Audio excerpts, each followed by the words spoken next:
Ya silakan. Baik, saya adalah orang tua daripada korban, yang mana saya punya kewajiban untuk menjaga hak hidup daripada anak saya. Ya.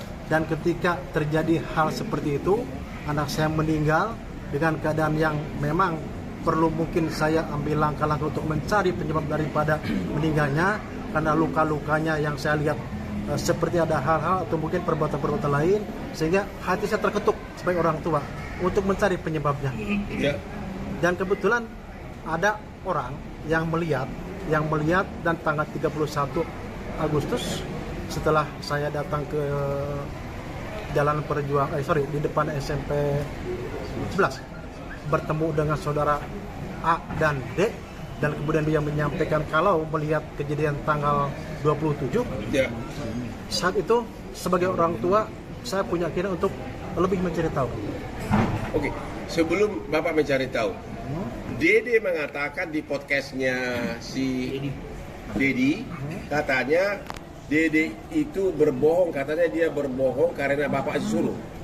Dia mengaku-ngaku ada kejadian, padahal benar nggak Bapak yang nyuruh? Itu tidak benar, Pak.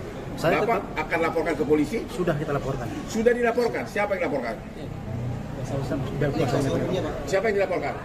Kita sudah laporkan 3 orang. Yaitu? Oke. Pertanyaan berikutnya. Sesudah Anda mulai lakukan pemeriksaan, yang bikin BAP siapa? Yang bikin penyidik reskrim, Bang. Saya cuma pelapor ketika sudah menggali sebentar 15 menit dan mereka mengakuin, kita serahkan ke reskrim yang melakukan pemeriksaan. Oke. Itu kejadiannya malam-malam. Kenapa di BAP bisa begitu jelas para pelaku mengingat motornya merek apa, siapa bonceng siapa? Itu kan udah malam-malam. Kok bisa? Apakah itu rekayasa nggak BAP-nya? Kok bisa? Ada ditulis di BAP ini, si ini bonceng si ini, merek mobilnya ini. Yang ada malah mengatakan, ada malah pelaku mengatakan di BAP, aku duluan yang perawanin.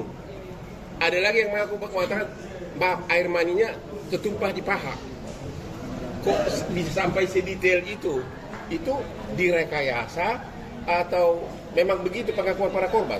Kalau saya sendiri sebagai pelapor tidak ada rekayasa, Bang. Ya. Pada saat kami menggali informasi dari para terpidana, itulah yang saya tuangkan di LP dan berita acara.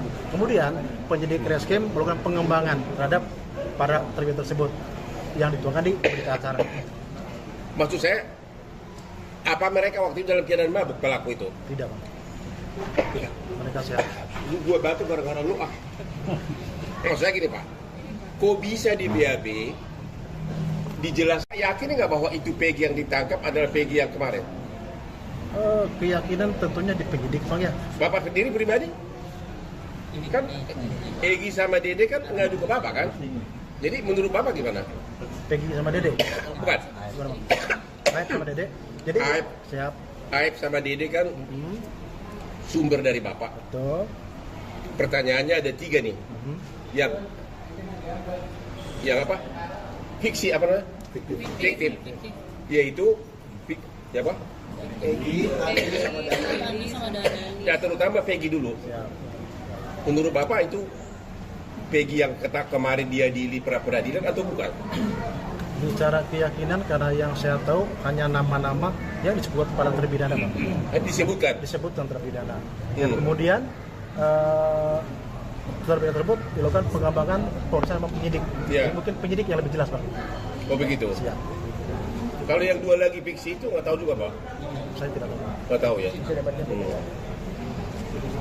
Ada pertanyaan kamu ke biar puas lah, biar kita nanti gue hanya disumpah dengan berita acara. Kenapa tidak dibawa ke persidangan? Padahal mereka adalah saksi kunci. Mereka hanya tanda tangan BAP, memang menurut hukum acara boleh sambil bikin BAP disumpah, tapi tidak dibawa ke persidangan. Posisi saya hanya sebagai pelapor. Nggak tahu. Posisi saya hanya sebagai pelapor. Yang mana melaporkan ada satu tindak pidana terhadap pelapor anak saya. Jadi nggak tahu kenapa Dede sama Aib tidak dibawa bersumpah di depan persidangan. Iya, saya tidak tahu. Di antara banyak sumber informasi, kami layak dipercaya. Karena kami menggali lebih dalam, berpihak pada kebenaran,